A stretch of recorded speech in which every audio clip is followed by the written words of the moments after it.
Evening, guys. James Hamilton live for MMA UK. Nice to be back after the new year. So happy New Year to everyone. So tonight, guys, I'm joined by Chris there. Now, Chris is a 9-3 amateur fighter. Chris had a video I saw on Facebook that made me want to get him on and have a chat with him. So yeah, thanks very much for jumping on and giving us some of your time, Chris. No problem. Now, as I was saying there, Chris, you're a 9-3 amateur fighter. You train down at Blackburn Predators, is that correct? Yeah, that's correct. Under Rob Friedman. Under Rob Friedman, perfect. Now, for people that haven't seen the video, Chris got into MMA. When did you start in MMA, Chris? How long's it been? Started in MMA when I was 15, so 6 years ago. 6 years. 6 years ago. So 6 years ago. Tell us a wee bit about what first got you walking into an MMA gym and why you started training. I got picked on at school for having autism, so like kids would take advantage of me, like call me stupid and obviously meaner stuff than that. I'm right to swear on this. Yeah, swear. It's yep. All right, probably just in case it comes out, I'll just be a bit more loose with it. But yeah, kids would just pick on me, take advantage of me, because I'm a lot more confident now, but back, when I was at school and that, and when I was, my childhood, I was very unconfident and I just wanted friends. I was not really good with social interaction, which obviously autism affects that. So yeah, I got into a lot of like physical altercations with people, getting picked on, bigger kids beating me up and just stuff like that, and getting called really nasty names off people and just really being tormented quite a bit. I did a little bit of martial arts, like traditional martial arts when I was 7, built me a little bit of confidence, but still bullying's carrying on and everything. Did a little bit of something else, a little bit of this, a little bit of that. And then I came across Blackburn Predators with Rob Friedman, which is when I started doing MMA when I was 15. And Rob straight away realised that I had autism, and he used to work at behavioural school, so he kind of had an idea of how to work with me and how to deal with my personality.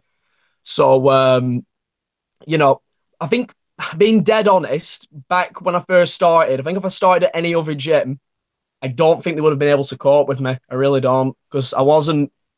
I just say the wrong things at the wrong time. Do you get me? Like I wouldn't think before I'd say anything, and I'd act a bit stupid. But I've obviously, I've coped with it now. I've changed, but it took a lot of time with Rob, talking to me and mentoring me. And just when you say that there about how fortunate you were to walk into a gym where Rob was there with his background as well, just how big a part has Rob been in your life since you walked into that gym at 15? Massive. It's pretty much like a father figure. Like I pretty much see him every day now. Yeah. Like, and even since I started, like I've pretty much seen him every day, and it's literally like having a second dad. It's awesome, and he really understands me. Like he understands how to if I mess up, like if I do something daft or something like that, he'll know how to talk to me and like cool me down or whatever if I've got angry, and just different things like that. He's really good, like in my personal life and that, and also like before fighting, like he calms me down really well. He gets me psyched up, ready, and just from a coaching standpoint, one of the best coaches I've ever met. Yeah, and I mean it's guess with autism as well. It's one of these things that physically you can't always see. So I guess you can't actually see it all the time. Obviously, how much has that helped with you dealing with autism since you've moved into the world of mixed martial arts and loads, absolutely loads. Like when I first started, or before I started, I wasn't really good with talking with people like socially, like because like autistic people, obviously we really struggle with social interactions. Like if we're interested in something, that's all we want to talk about. So it kind of, someone's trying to change the subject and it's like I try to pull it back onto that subject, so it kind of gets annoying. There's stuff like that. There's other stuff where I won't make eye contact sometimes. Yeah. And, I'm kind of shy as well. You know what I mean? But I'm like awkward. I'm like a bit socially awkward as well. And, So just, kids take that as weakness. They pick on you. yeah, and does it sort of say when you're in the gym, I guess when you're training or when you're sparring with people, nobody's thinking about the fact you've got autism or anything like that. So does it sort of take you a be thinking about that as well? Nowadays, I'm talking about the past really. Nowadays, people don't notice. They really don't notice nowadays. But honestly, if I could show you what I would like, you'd be shocked. Like I was way different. I'd say some really dumb stuff, and I'd do some really dumb stuff. But nowadays, I really do think it's helped me like massively with my confidence. Obviously, I know that I can fight now. Do you know what I mean? So it's like it's almost like a weight lifted off my shoulders. Like I don't feel like I have to like say and do and prove things to people anymore. Do you get what I mean? Yeah, like, I don't feel like I have to force stuff. Like I feel like I have to. Because I remember I was struggling to make friends when I was younger. I really did struggle to make friends, but now it's like, as bad as it sounds, a lot of the bullies that picked on me, they want to be my mate now. It's like they want to be my mate and they want fucking tickets. It's like fuck off. Oh, man. That's the other thing about once you've started training and you've been in the gym training. How did you notice a difference? People who were picking on you, did you see a difference in them towards you? Maybe not so much now, but in the early days when you started training. A tiny bit, not a lot. Like there wasn't. Well, when I started training, and I was an idiot because when you're young, you're an idiot. I was telling everybody at school, I'm a cage fighter, all this, that. Right before that first fight, the whole school knew I was going into an MMA fight. So the amount of pressure I had was massive. So when I broke my leg, you'd think they'd sort of stop with the bullying. It got worse. Really? Yeah, it got worse. After I broke my leg and I got back to school, after a few weeks of recovering, it just got worse, mate. It just got worse and fucking hard time, mate. I'm really, I don't know how I got through it. I really don't. Let's talk about that. For anybody that's obviously not seen it, I would advise if you go to Chris's Facebook page, the video is there. It was up recently, and it does show that fight back in 2013, I believe. You threw a leg kick. Basically, if you've seen what happened to Anderson Silva, it's almost like a carbon copy of that. I mean, it looks horrifying. It really does. What was it like in that moment, that first fight, and getting such a horrific injury? To be honest, it didn't feel real. It was that horrible, that bad. It felt like, I'm not joking, for like 2-3 weeks after it, I was convinced it was a bad dream. Yeah. It was that bad. And when it happened, because going into that fight, I was terrified. Like I was trying to make it out like, I'm not scared. I tried to put a mean face in the cage and it just kind of came off awkward. And, when I threw that kick, I threw it with the intention. I just wanted to end it because I was that terrified. I was that nervous. I just wanted to end it. I just wanted to end it as soon as possible. And, brag at school right after it. That was basically what I wanted to do. And, just get them bullies off my back, and say, look, I can do this and, leave me alone now. Yeah. But it turned out I threw the hardest kick possible, kind of wrong. I didn't set it up. I just out of emotion threw the hardest possible kick and he checked it, Yeah, and it's just sometimes, especially with leg kicks, when it's the wrong position, your leg hits, and it's just, I mean, it's one of those ones when I watched it, I kind of had to look away. And then look back, it's like kind of seeing a car crash, and you don't want to watch it, but then because your leg just looks rubber. It's oh god, it kind of don't look real. Sometimes when I watched, Anderson did it after me, but there was another guy I watched. Corey Hill did it years ago. I think it was Corey Hill. He did it years ago in the UFC, in one of the UFC fight nights. I remember watching that on YouTube when I was younger, and I didn't think it was real. I thought it was fake at the time. Because I was like 13 when I watched it, 14. I watched it, I thought, nah, that's not real. That's edited, like, fuck that. Because I just, in my head, I couldn't get around someone's leg looking like that. And then it happened to me in that fight, and I was like, oh, kind of felt sick. I'll tell you what, I've never actually spoke to anybody that's broke their leg that way, so there's a question I've always wanted to ask. I've just never got to speak to Anderson about it. When you go back, so obviously your leg impacts. He checks a kick. You can see that's when it breaks. It's almost like it wraps around it. But do you feel it in that moment? No. Or is it as soon as you... It felt like, if you get a really good check in the gym, like someone checks your kick really good in the gym, and it goes like sort of numb and like funny. It felt like that. But I kind of thought it didn't feel right. I kind of had a thought in my head, like something's not right. I put my leg back on the ground, and it was really weird sensation. It felt like my leg weren't there when I put my leg on the ground. Like my leg weren't there when I put it on the ground. I just collapsed from there. Yeah. I mean, I guess the only thing is you're filled with adrenaline and. Oh mate, I was full of adrenaline that night. I was that terrified. I was that pumped up, mate. I'm going to say this right now. Before that fight, I drank a ton of energy drinks. Yeah. I'm never going to do that again. I drank a ton of energy drinks, and I was smacking my head against the locker in the changing room, just trying to get psyched up, like slapping myself, like just way over the top. So when I went in there, I don't think anything would have fazed me really, but it... I guess... You can't condition bone, can you, like that? Fucking hell. I guess the one thing is debuts go and how bad a debut can go in terms of the injury and what happened. I don't think it could ever get any worse. I mean, you've got the worst thing probably that could happen to you in there. I look at it. Sorry, I look at it like there's three possible things. There's probably loads more, but in my head, I say there's three possible worst things that could happen: breaking your leg, getting paralysed, and God forbid, passing, dying. Yeah. Well, thankfully the latter, it's all three are very uncommon. MMA for people that I guess uneducated in the sport who feel it is brutal. Aesthetically, it can look brutal, but no. It's a pretty safe sport. It is a safe sport. So, right, mate, that injury I had, that's the only serious injury I've had in the whole time I've been training and fighting. Yeah, it's the only serious injury I've had. Let me ask you as well, because the one thing I've always thought with an injury like that, when somebody's coming back, there has to be some sort of confidence issue initially when you're throwing kicks. Did you find that when you were first back in training, throwing kicks, you're like, oh, maybe holding back and worried about it happening again?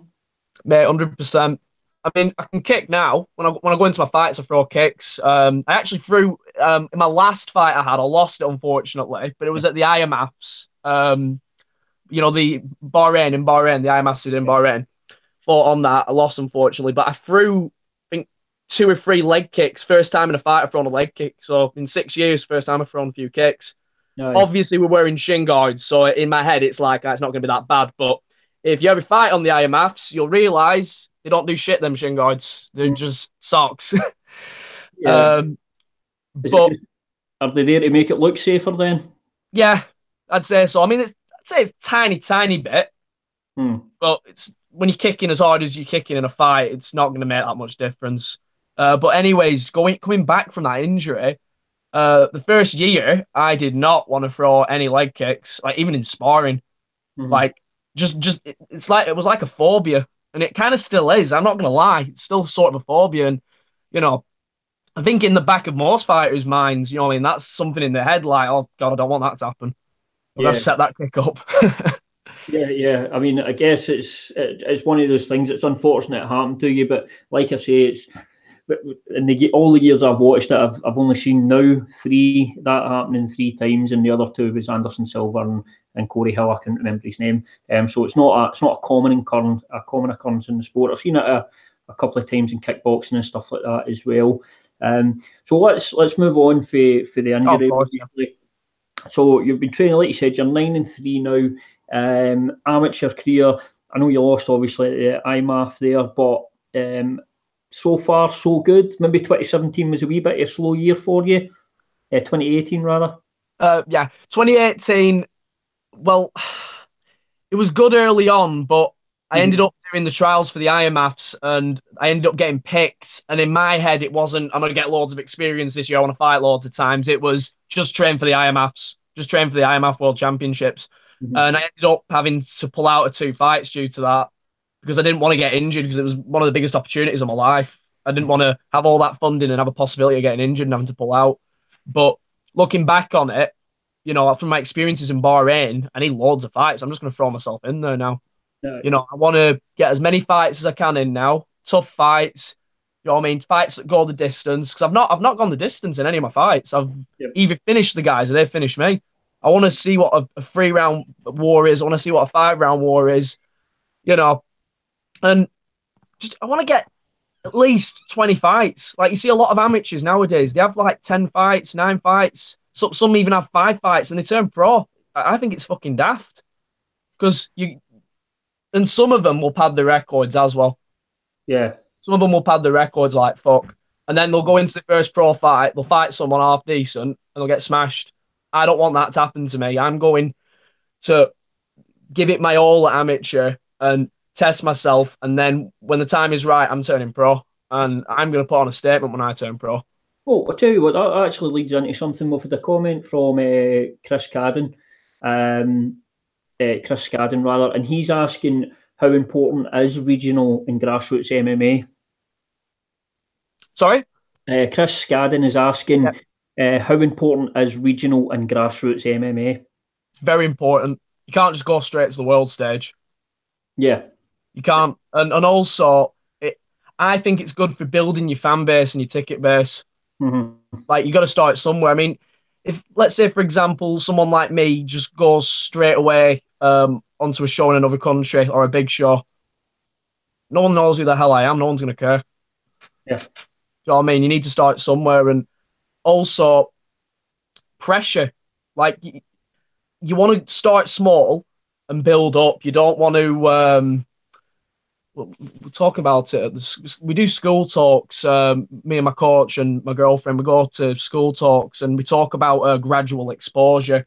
So that kind of goes on to that. We don't want to go straight away to the highest possible level competition. We want to, do inter-clubs. We want to do, grappling comps, maybe some fights with more padding like shin guards and head guards, build into fights like on UKFC, proper regional fights, and then eventually pro. And then, you go on to your, if you do well at pro, you'll fight on the bigger promotions like the UFC and Bellator. Like, do you feel then, see at the amateur level, gaining experience and winning it is great, but also there's a big part of that is you're finding out where your weaknesses are, where your holes are, and obviously once you turn pro, that's it. You can't go back. So do you feel that's why it's important then at the amateur level to get any mistakes you may make in your fight out at the amateur level as opposed to pro? Yeah, 100%. I agree with that because we're not in the day and age anymore of I'm just a kickboxer and I'm just a grappler and I can go into a fight and beat anybody. You've got to be good at everything. You've got to be a very well-conditioned athlete.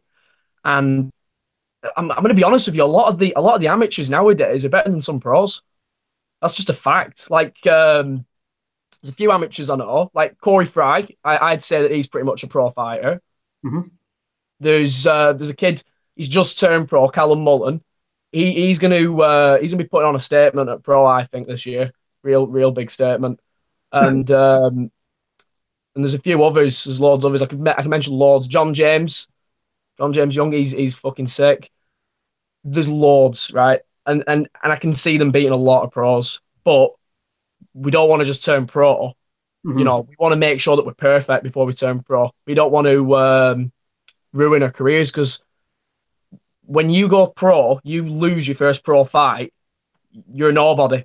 It don't matter about your amateur record. Nobody cares. The UFC don't look at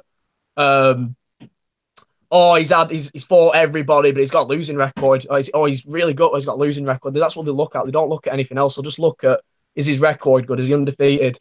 That's the first thing they'll look at, I believe. They won't look at your actual fights, how tough you are, who you fought. They'll just look at your record.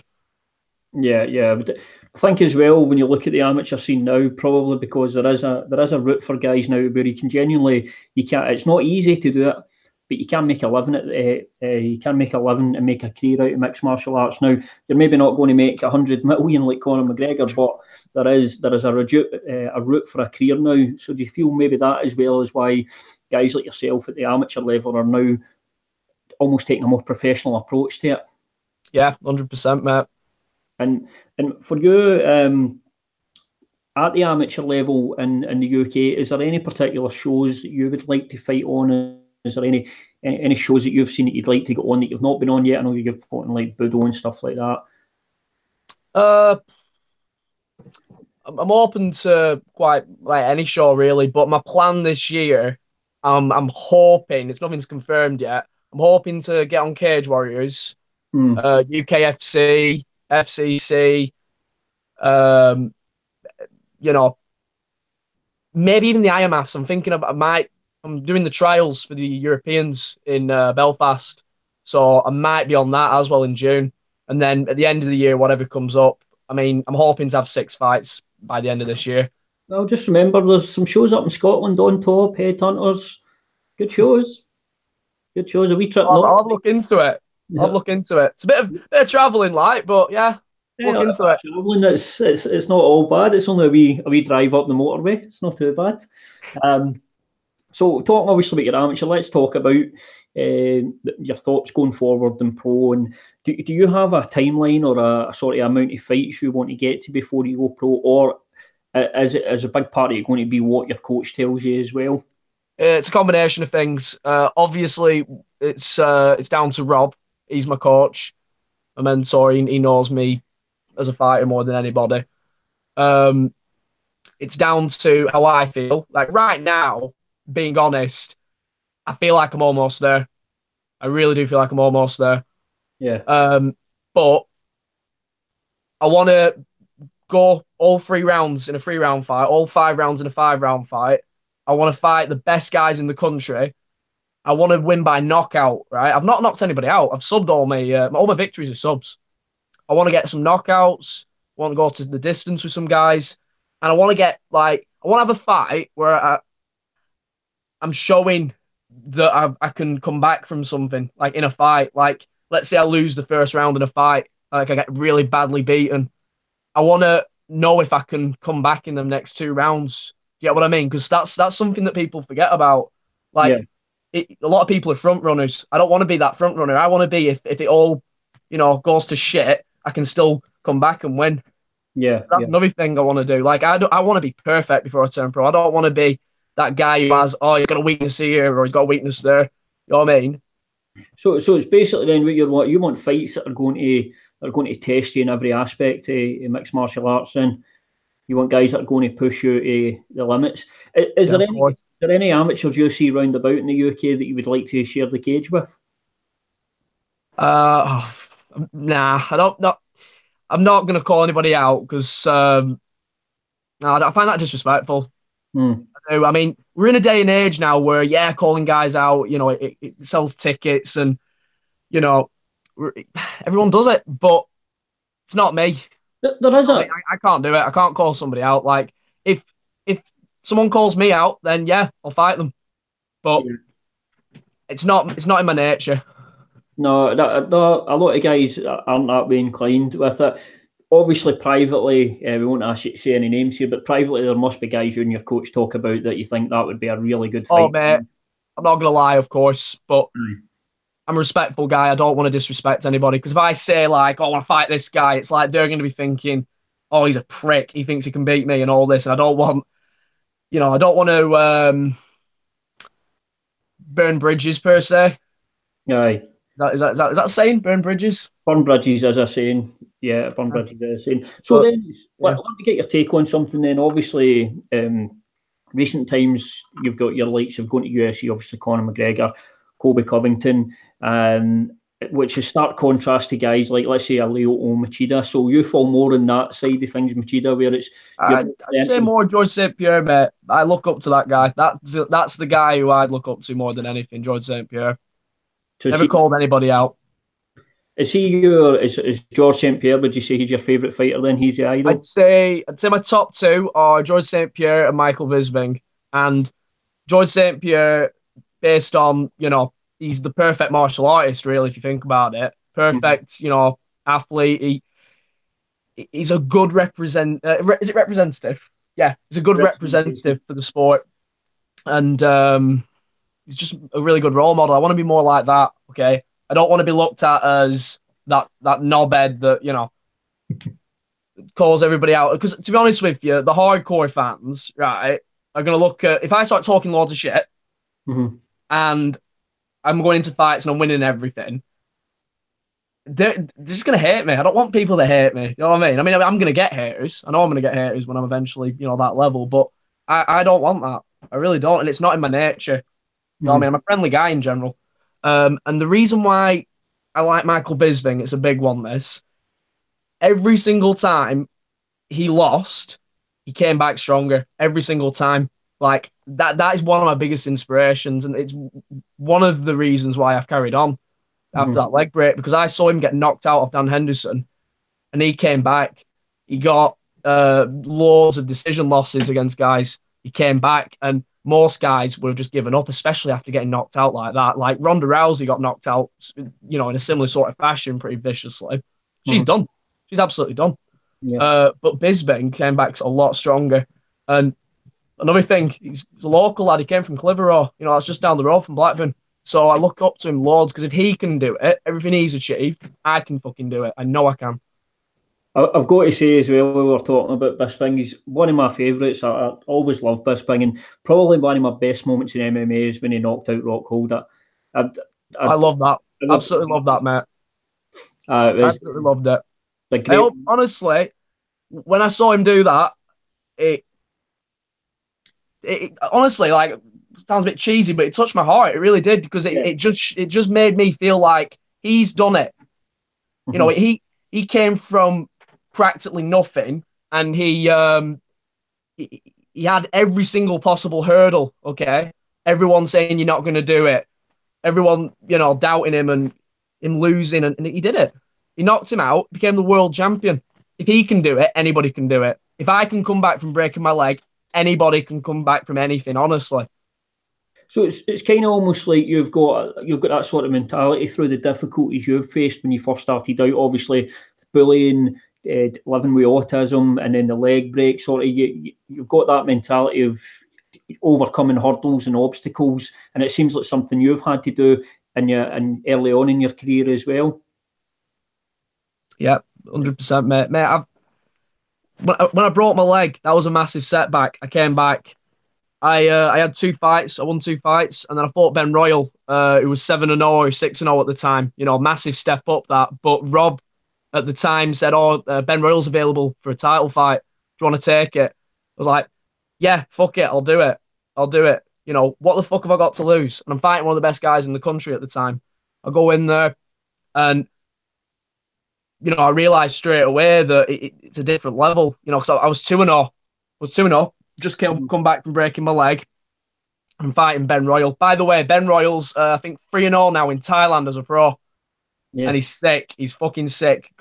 Anybody who doesn't know who Ben Royal is, go watch him on YouTube or find him on Facebook. He's sick. He's going to go really far. But anyways, I fought Ben Royal. I lost. I came back from that. I then had a few fights, and I fought a guy called Callum Mullen. I lost that. It was a title eliminator fight. I came back from that. I've had a few fights. I got some success. I won a belt. And then I've got beat at the Worlds. Guess what? I'm fucking coming back from that, and I'm coming back really strong from that. So is it fair to say then, through your losses, I know this is a cliche, but it's sort of you win or learn. Have you learnt more from those losses than you did from the subsequent wins? 100%. 100%. And when I lost at the IMAF, that last loss, obviously it stung. And I ain't gonna lie, I cried. Yeah. You know what I mean? I'm a man, but I cried. It was because I trained so hard for it. I trained so hard. I put so much effort into it. I dieted so hard. It was the best training camp ever. You ask anybody who trained with me for that camp, there was no, in my head and in their heads, no one was beating me going into that tournament. No one. Right. But when I got in there, but he was better than me that night. Sorry, that day even. He was better than me that day. He came out with a good game plan. Maybe I put it down to more than anything, not saying it as an excuse, but I put it down to the fact that he had more fights than me. Like I was like 12th, I think 12th or 13th fight. That was his like 22nd fight. So when I got in the cage with him, I kind of felt that experience.